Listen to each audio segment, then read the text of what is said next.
আসসালামু আলাইকুম, আশা করি ভালো আছেন।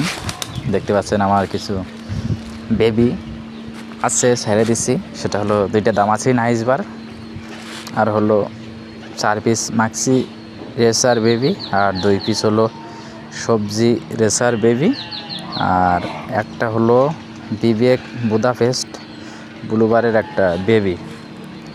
এই বেবিগুলো ছেড়ে দিচ্ছে। আর একটা আছে হলো আপনার সাদা টাইগার পানা কি গ্রিজেল আছে, সেই গ্রিজেলের একটা বেবি। এই বেবিগুলো ছেড়ে দিছি। সাদা গ্রিজেল বেবিটা জোড়া আছে আর একটা নিচে।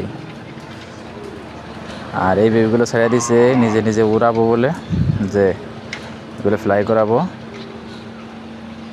এগুলো উড়াবো। এগুলো হলো 4 পিস মাক্সি আর 2 পিস সবজি, 2 পিস দামাসিন, 1 পিস বুদাপেস্ট আর 2টা হলো আপনার গ্রিজেল টাইগার গ্রিজেল রেসার। সবাই দোয়া রাখবেন যেন বাচ্চাগুলো সুস্থ থাকে। বাচ্চাগুলো উড়াবো আর কেমন হবে একটু জানাবেন, যে বাচ্চাগুলো কেমন হবে। মাশাআল্লাহ।